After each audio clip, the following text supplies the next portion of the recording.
Hello, आप सभी का स्वागत।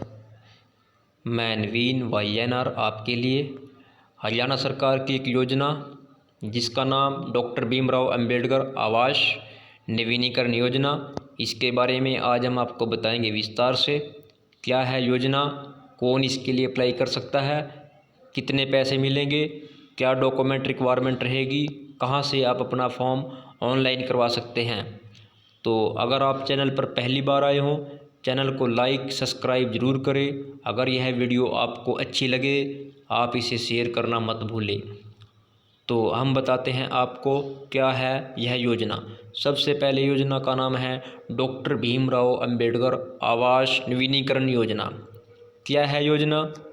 यह योजना उन लोगों के लिए है जिन लोगों का सरकार की स्कीम के तहत मकान बना हुआ है। कैसे? जिन लोगों की कॉलोनी 2010 या 11 से पहले आई हुई है, उन लोगों के लिए यह स्कीम है। जिस भी कैंडिडेट की कॉलोनी को बने हुए कम से कम 10 वर्ष हो गए हैं, वह व्यक्ति इस योजना का लाभ लेने के लिए फॉर्म भर सकता है। अगर आपकी कॉलोनी को अभी 10 साल नहीं हुए हैं तो आप इस योजना का लाभ लेने के लिए पात्र नहीं हैं। सबसे पहली कंडीशन इस फॉर्म की यही है। हम आपको बताएंगे डिटेल में इसकी सभी शर्तों के बारे में। सबसे पहली शर्त यही है कि आप जब फॉर्म ऑनलाइन करवा रहे हैं तब आपकी कॉलोनी को बने हुए कम से कम 10 वर्ष पूरे होने चाहिए। और यह रिकॉर्ड आपको कहाँ से मिलेगा, इसके बारे में भी मैं आपको बताऊंगा स्टेप बाय स्टेप। तो अब हम आपको लेकर चलते हैं।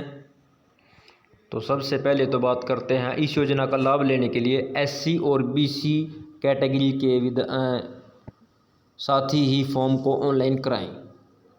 जनरल कैटेगरी के लिए यह फॉर्म नहीं है। Doctor Bhimrao Ambedkar housing renewal scheme application form. तो सबसे पहली शर्त हमने आपको बताई है कि आपकी कॉलोनी को बने हुए कम से कम 10 वर्ष। दूसरी शर्त SC और BC के लिए यह स्कीम। शर्त नंबर 3 अगर हम आपको बताएं तो जो फैमिली है, जो प्रार्थी है, जो स्कीम लेना चाहता है, उसका BPL राशन कार्ड होना चाहिए। तो सबसे पहले 3 शर्त आप चेक कर लें। इसके लिए आपको कहीं जाने की ज़रूरत नहीं है। आपको मालूम होगा कि आपकी कॉलोनी किस वर्ष में बनी थी, 2009 में, 10 में, 11 में, 12 में, 13 में, 14 में, जैसे भी बनी है। आप काउंटिंग कर लें और अपने जोड़ कर लें कि आपकी कॉलोनी को बने हुए 10 वर्ष हुए या नहीं हुए। दूसरी शर्त आप SC या BC जाति से संबंध रखते हो। तीसरी शर्त आपके पास इस समय BPL राशन कार्ड होना जरूरी है। यह शर्त सबसे ज़रूरी है। कुछ लोगों के पास उस समय BPL राशन कार्ड थे लेकिन अब नहीं है। कुछ लोगों के BPL राशन कार्ड कट चुके हैं तो उनको लाभ नहीं मिलेगा। इस समय भी आपका BPL राशन कार्ड होना कंपल्सरी है। अब डॉक्यूमेंट की अगर बात करें तो प्रार्थी का परिवार पहचान पत्र। डॉक्यूमेंट नंबर 1 प्रार्थी का BPL राशन कार्ड, प्रार्थी का राशन कार्ड, प्रार्थी का जाति से संबंधित प्रमाण पत्र जो आपका तहसीलदार वेरीफाई करता है। तो जाति प्रमाण पत्र की अगर मैं बात करूं आपको बनवाने की, कहां से बनेगा, कैसे बनेगा, इसके लिए सिंपली आप अपने नज़दीकी CSC सेंटर पर जाएं, वहां से फॉर्म लें, फॉर्म को भरें। भरने के बाद अपने गांव के नंबरदार से वेरीफाई कराएं। वेरीफाई कराने के बाद अपने जो सर्कल के जो पटवारी हैं उससे वेरीफाई कराएं रिपोर्ट को, और रिपोर्ट वेरीफाई कराने के बाद दोबारा अपने नज़दीकी CSC सेंटर पर जमा करा दें। 1 से 2 दिन में ऑनलाइन तहसीलदार साहब के जो साइन हैं अपडेट हो जाते हैं। ये आपका SC या BC सर्टिफिकेट बन जाता है। तो प्रार्थी का आधार कार्ड, प्रार्थी का बैंक अकाउंट आपने वो देना है जो आधार नंबर से लिंक हो, प्रार्थी का फ़ोन नंबर, प्रार्थी की फ़ोटो मकान की मरम्मत वाली जगह के साथ। तो जो प्रार्थी ने फ़ोटो देनी है वो उस जगह की देनी है जहां उसके मकान हैं।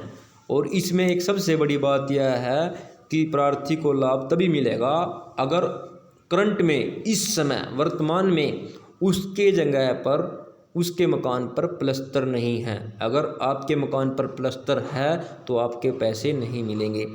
प्रार्थी का बिजली का बिल, पानी का बिल, चूल्हा टैक्स, ज़मीन का प्रमाण, इनमें से कोई भी 2 प्रमाण पत्र आपके होने चाहिए।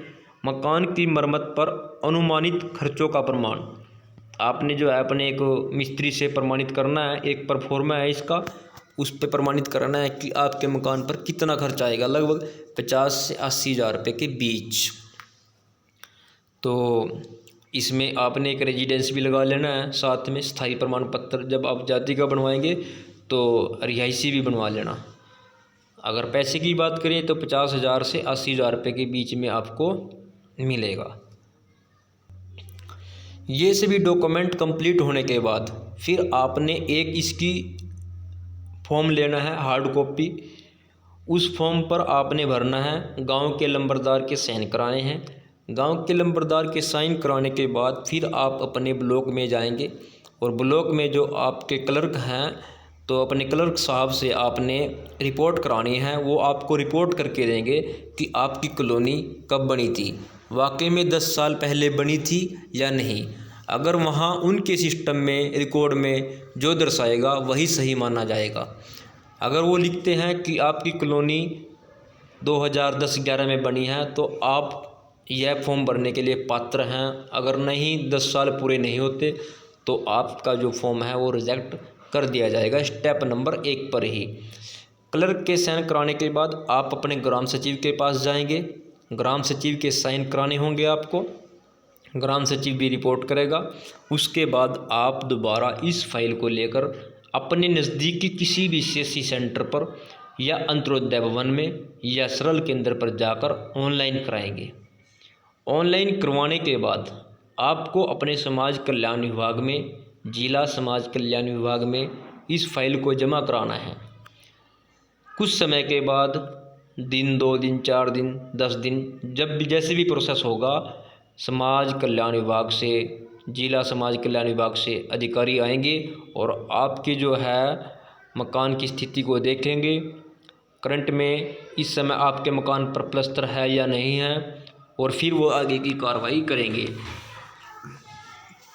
तो ये जानकारी जो है मैंने आपको देनी थी। बहुत से लोग, मेरे भाई बंधु परेशान हो रहे थे, उनको अभी तक यह नहीं पता है कि कौन इसके लिए पात्र हैं, कौन नहीं है। बस जो भी देखे जा रहा है, फॉर्म ले रहा है, भर रहा है और वो रिजेक्ट हो जाएगा।